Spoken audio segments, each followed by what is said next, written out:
रूस के लिए आसान नहीं होगा बाखमुत से और आगे बढ़ना। बाखमुत जीत के बाद भी रूस के सामने कई चुनौतियां हैं। अमेरिकी think tank study of war की तरफ से यह बड़ा दावा किया गया है बाखमुत को लेकर।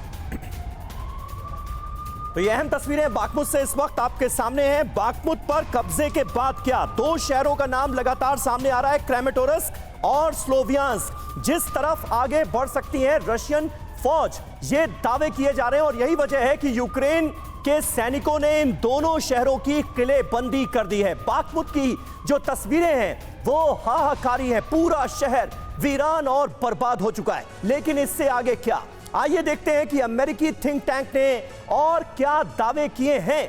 बाखमुत के बाद मुश्किल राह का दावा क्यों किया जा रहा है? अभी तो राह आसान लग रही है बाखमुत में रशिया की। स्टडी ऑफ वॉर का दावा क्या है? रशियन फोर्स और वैगनर ने बाखमुत में महीनों लंबी लड़ाई लड़ी है। फ्रीडम ऐप से सीखकर आप अचार बनाते हो क्या? अगर ऐसा है तो आप अपने अचार को 1 करोड़ फ्रीडम ऐप के जो ग्राहक हैं उन्हें बिना किसी खर्चे के आप उसे बेच सकते हैं। और ये हमने देखा भी है, रूस भले ही बाखमुत जीत ले लेकिन उसे इस फाइट में भारी नुकसान हुआ है। ये भी स्टडी में निकलकर सामने आया। इतने भारी नुकसान के बाद रूस के लिए अगला बड़ा ऑपरेशन आसान नहीं होगा, यह कहा जा रहा है। आगे बढ़ने से पहले रूस को यूक्रेनी काउंटर अटैक से भी निपटना होगा। पहले भी कई शहरों में रूस दबाव बनाने के बाद कमजोर पड़ गया था, ये हमने देखा है। एम्बेसडर त्रिपाठी हमारे साथ मौजूद हैं। त्रिपाठी साहब, किस तरह से आप इस स्ट्रैटेजी को देखते हैं जहां पर एक पल तो ये लगता है कि पूरे शहर पर कब्जा हो गया है रशिया का और अब रशिया यहां से कभी हटेगा नहीं, लेकिन इससे पहले भी हमने देखा है पूर्ववर्ती हमलों के दौरान कि शहरों पर कब्जा किया गया और उसके बाद थोड़े दिन तक कब्जा जमाने के बाद रूसी सेनाएं वहां से निकल गई, हट गई। ये मजबूरी है या स्ट्रैटेजी है?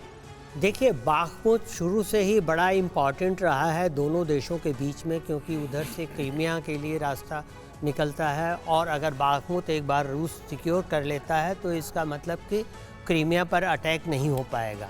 अब रही बात ये कि ये बाखमुत के आगे क्या होगा, तो भले ही स्टडी ऑफ वॉर या जो भी NGOs हैं या थिंक टैंक हैं वो ये कहते रहे कि इसकी कोई इम्पॉर्टेंस नहीं है, लेकिन शुरू में लोगों ने ये कहा कि बाखमुत, दोनों पक्षों ने कहा कि बाखमुत बहुत इम्पॉर्टेंट है। और अब चूंकि बाखमुत पे रूस का कब्जा होता जा रहा है, इसलिए यूक्रेनी सेना ये कहेगी कि नहीं वो इम्पॉर्टेंट नहीं, हमारे लिए तो दूसरे और भी सिटीज़ इम्पॉर्टेंट हैं। और इसके साथ एक चीज़ और मैं कहना चाहूँगा कि वैगनर के चीफ ने ये दावा किया है कि रूस के 40 शहरों में उनकी रिक्रूटमेंट ड्राइव चल रही है वैगनर आर्मी के लिए। ठीक है राठौर साहब, जल्दी से एक पॉइंट, जो सवाल था कि ये स्ट्रैटेजी आखिर किस तरह की आपको नजर आ रही है रशिया की, जहां पर एक तरफ कब्जा किया जाता है उसके कुछ दिनों के बाद रूसी सेनाएं वहां से पीछे हट जाती हैं, तो मंशा क्या है?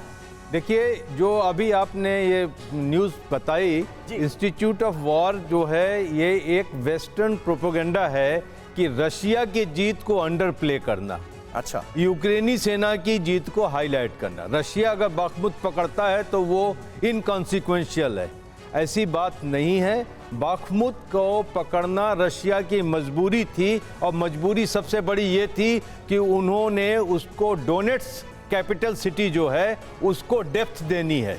अगर बाखमुत नहीं पकड़ते हैं तो डोनेट्स के ऊपर खतरा आता है। बाखमुत एक लॉन्च पैड बनेगा जहां से रशिया वेस्टवर्ड जाएगा, जैसे हमने पहले डिस्कस किया, क्रेमेटोरस्क, स्लोवियांस्क में जाएंगे।